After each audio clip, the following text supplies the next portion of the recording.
இந்த கேஸில் பார்த்தோம்னா maximum intensity in case of interference of n identical waves. நம்ம 2 வேவ்ஸுக்கு பார்த்துருக்கோம் இல்லையா, இன்டர்ஃபியரன்ஸ் கோஹரண்ட் சோர்ஸஸில் நம்ம பார்த்தப்ப இன்டென்சிட்டி எவ்வளவு I1 + I2 + 2 under root okay I1 I2 cos θ. கரெக்டா? இதானே நம்ம பார்த்தோம் நம்ம.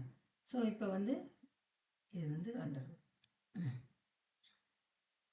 ஸோ இப்போ நம்ம கோஹரண்ட் சோர்ஸஸில் மேக்ஸிமம் இன்டென்சிட்டி என்ன பாசிபிள், மேக்ஸிமம் இன்டென்சிட்டி தான் அவங்க கேட்டிருக்காங்க. ஓகே, ஒரு இன்டென்சிட்டியாக என்ன கொடுத்துருக்காங்க. மேக்ஸிமம் இன்டென்சிட்டி கேஸ் பார்த்தோம்னா இப்போ காஸ் தீட்டா என்னவா இருக்கும், காஸ் தீட்டா 1 இருக்கும்.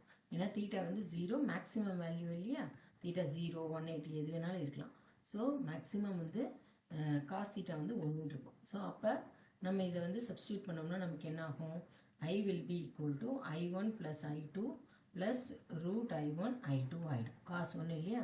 ஸோ நான் இது எப்படி எழுதலாம், I1 square plus root I2 square plus 2 into root I1 I2. இது என்ன ஃபார்முலாப்பா, A plus B the whole square formula இல்லையா, இங்கே ஒரு ரூட்.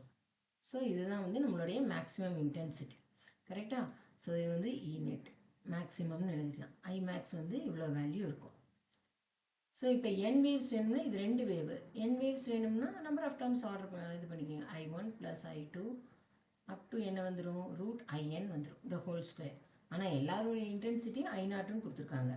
ஸோ அப்போ என்ன ஆகும், I0 root I0 up to what root I0. எத்தனை டைம் ஆட் பண்ணுறீங்க, n டைம்ஸ் ஆட் பண்ணுறீங்க. So n into root I0 the whole square. So n square I0 ஆகிடும். So I maximum value. இதே coherent சோர்ஸஸ்னால் ஒன்றுமே பண்ண வேண்டாம். கோஹரண்ட் சோர்ஸஸில் என்ன, ஃபேஸ் டிஃப்ரென்ஸ் கான்ஸ்டண்ட்டாக இருக்காது, இல்லைன்னா ஜீரோவாக இருக்காது. அதுதான் அப்போ ஆவரேஜ் வேல்யூ தானே எடுக்கணும் ஃபார் இன்கோஹரண்ட் சோர்ஸஸுக்கு. இன்கோஹரண்ட் சோர்ஸஸ்னால் என்ன, கோஹரண்ட் சோர்ஸஸ்னால் டெஃபினேஷன் என்னப்பா, light wave should be of constant phase difference or zero phase difference. இப்போ இன்கோஹரண்ட் சோர்ஸஸில் இது இருக்காது, அதாவது பர்சிஸ்டண்ட்டாக இருக்காது என்ன. So randomly varies with time இல்லையா. அப்போ நம்ம என்ன எடுத்துக்கணும், ஆவரேஜ் வேல்யூ எடுத்துக்கணும். Average value of cos theta என்னது, காஸ் ஃபங்க்ஷன் எப்போவுமே 0. ஏன்னா வேவ் என்ன ஆகிடும், எப்போ எடுத்தாலுமே ஒரு ஃபுல் வேவுக்கு நம்ம எடுத்தோம்னா அதனுடைய இது என்ன ஆகிடும், 0 ஆகிடும். ஸோ அதனால தான் காஸ் தீட்டா ஆவரேஜ் வேல்யூ 0. அப்போ நமக்கு என்ன ஆகிடும், இந்த ஈக்குவேஷனில் I மேக்ஸிமம் வேணும்னா I1 + I2 + 2 under root I1 I2 cos theta என்னன்னு எடுத்துக்கிறோம், நம்ம 0ன்னு எடுத்துக்கணும். அப்புறம் இந்த என்டையர் டேர்மே வராது. I மேக்ஸ் இவ்வளவு. அப்போ I max due to n identical waves எடுத்தீங்கன்னா ஆட் பண்ணிகிட்டே இருக்க வேண்டியதான். ஸோ எல்லாமே என்னது I0ன்னு கொடுத்துருக்காங்க. I0 n டைம்ஸ் ஆட் பண்ணோம்னா n I0. இதுதான் இது ரெண்டுத்துக்கு உண்டான இது. ஓகே.